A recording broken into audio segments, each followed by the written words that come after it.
Desejamos ao ministro boa sorte. Estamos precisando de políticas públicas, principalmente na área de segurança pública. Agora, 8h20, nós vamos conversar agora ao vivo aqui no Jornal Gente, na Rádio Bandeirantes, no Band News TV, com o ministro dos Transportes, Renan Filho, que está ao vivo conosco. Ministro, bom dia, seja bem-vindo.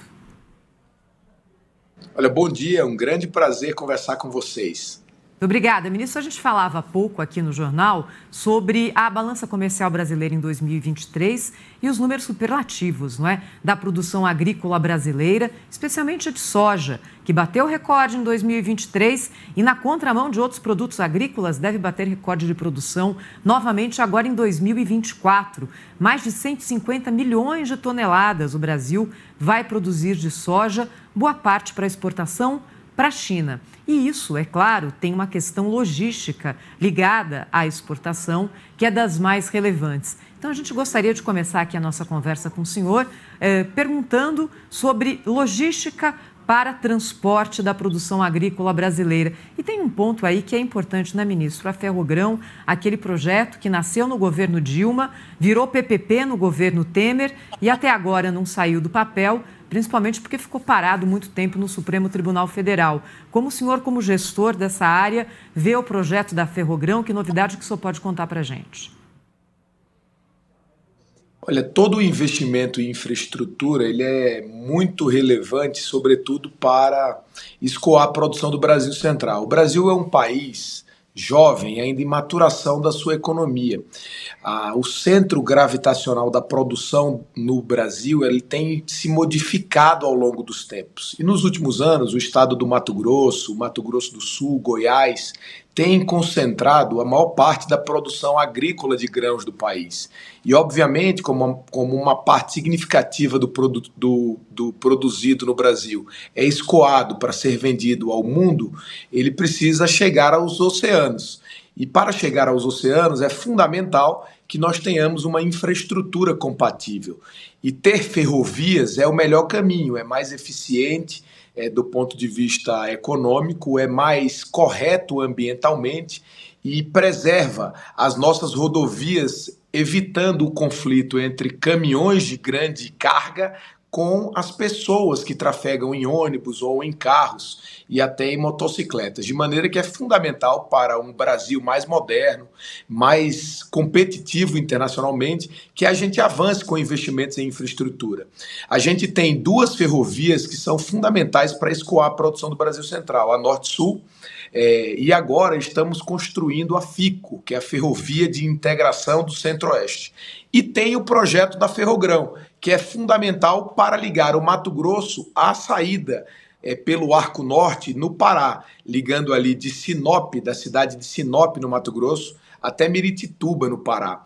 Essa obra, como você disse, ela começou lá atrás, a ideia dela foi concebida no governo da presidente Dilma.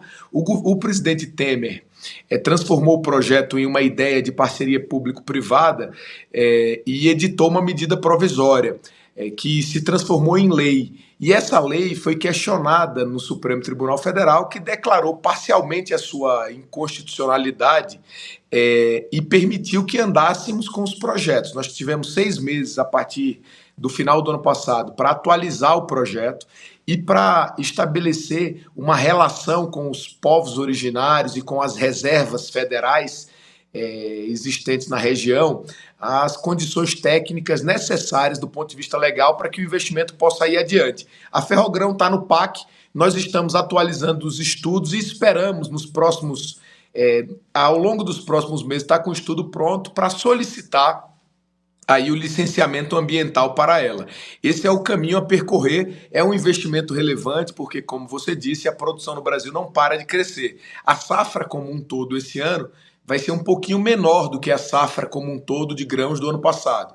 Mas, como você disse, a safra de soja, especificamente, continuará crescendo, o que significa que a agricultura brasileira, mesmo em um período climático complexo, como foi esse ano, com seca em algumas partes do país e com excesso de chuvas em outra, em virtude do El Niño, tem capacidade de se transformar e e de apresentar uma resiliência em comum, inclusive para lavouras de agricultura. Por isso são fundamentais esses investimentos em infraestrutura. Queria aproveitar a pergunta para dizer que o aumento de investimentos que o presidente Lula providenciou desde a PEC da transição e depois com as medidas econômicas tomadas no ano passado, como a aprovação do arcabouço fiscal, a aprovação da reforma tributária, isso tem trazido mais condições para fortalecer os investimentos públicos. Nós aumentamos os investimentos públicos e também melhoramos muito a qualidade da nossa malha rodoviária, que pulou de 52% de rodovias consideradas boas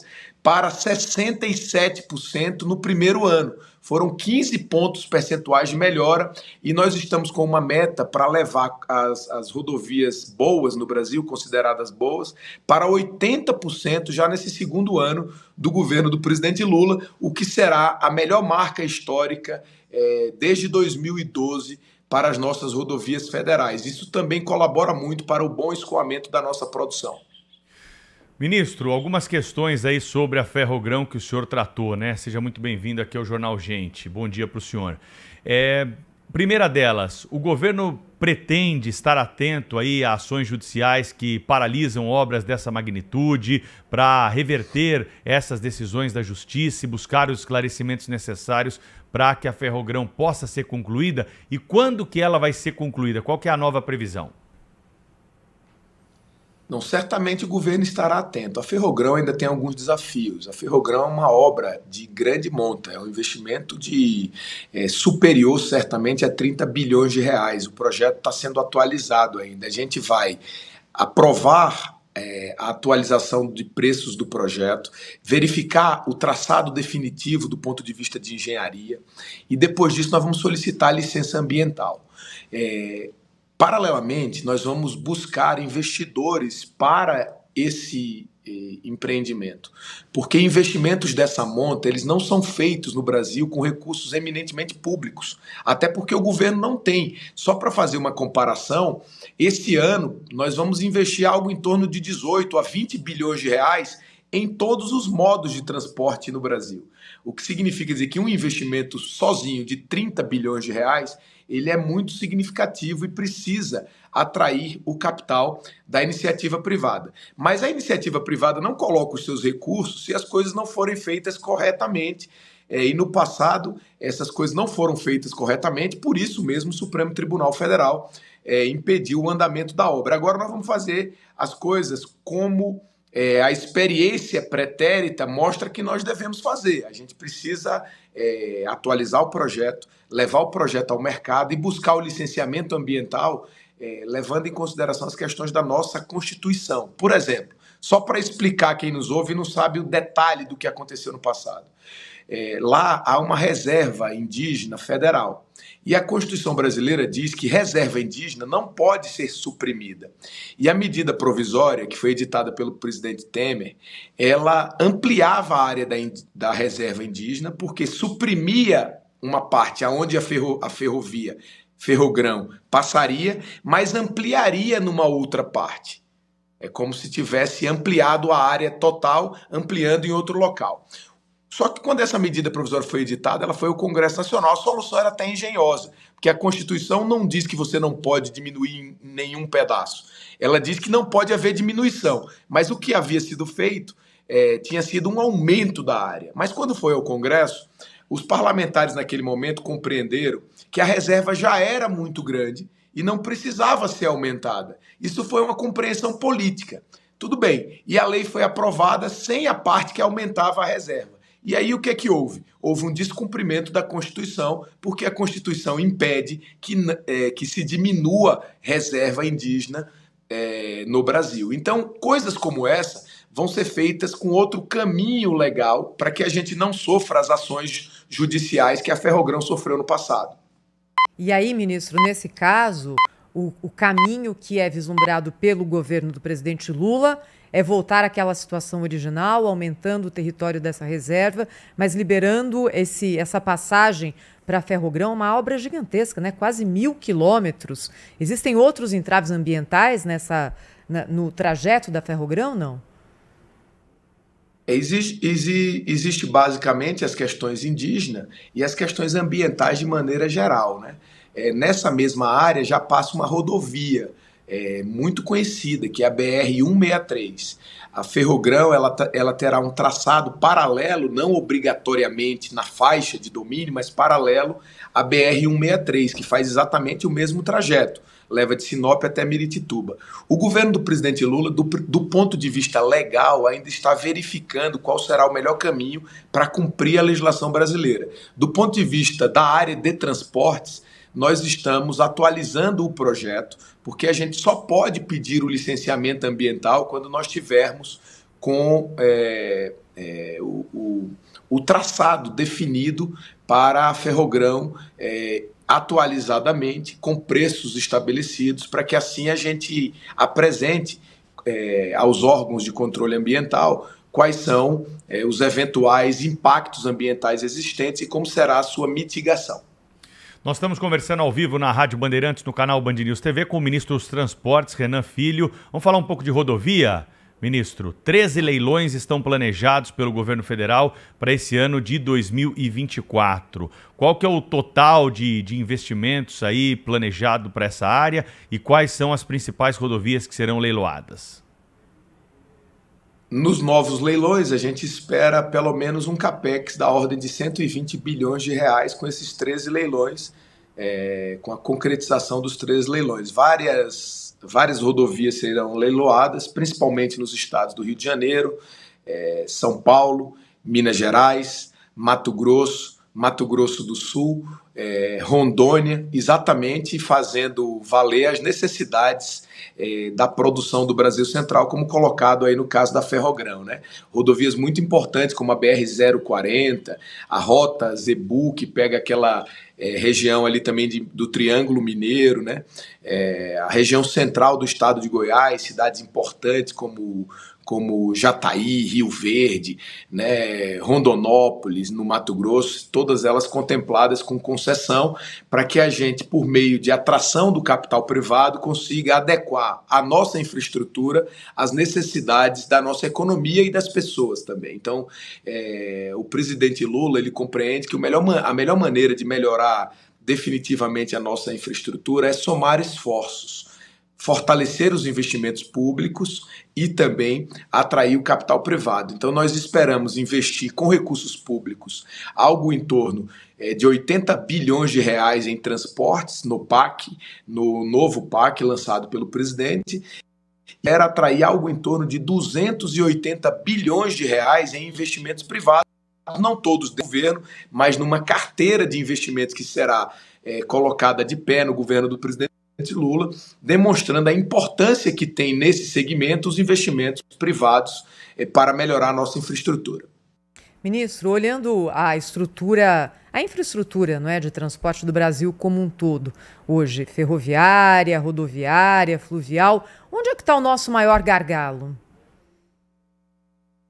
Olha, a gente tem uma estrutura boa. Nós somos o maior produtor do mundo e a gente não deixa de vender aquilo que a gente produz. A gente precisa sempre melhorar, porque o nosso país, como eu disse no início, ele é jovem. E a própria produção, ela muda de lugar. Você imagina que se hoje o centro gravitacional da produção de soja no Mato Grosso, há 15 anos atrás, não era assim. Então, assim, hoje, o Brasil precisa cada vez mais adequar a sua infraestrutura ao seu papel de produtor mais relevante de alimentos e também um produtor relevante de minérios, mas inegavelmente a infraestrutura da nossa região. Quando compara a infraestrutura brasileira com a infraestrutura dos países da América do Sul, nós temos os melhores portos, nós temos estradas com um movimento muito maior do que as outras, nós temos mais ferrovias para carga do que esses outros países.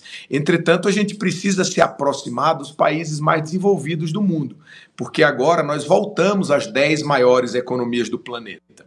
O Brasil, que vinha piorando a sua posição entre as maiores economias do mundo ao longo dos últimos anos, saiu da 12ª em 22 para a 9ª maior economia do mundo. Então a gente precisa se espelhar nesses grandes países e, por isso, precisa fortalecer os esforços para garantir mais investimentos, né? O presidente pensa dessa maneira também, e esses investimentos vão melhorar mais a nossa infraestrutura. Veja vocês que ao longo dos últimos anos o país sofreu muito com a política do teto de gastos, que impôs ao Brasil o menor investimento em transportes da nossa história recente.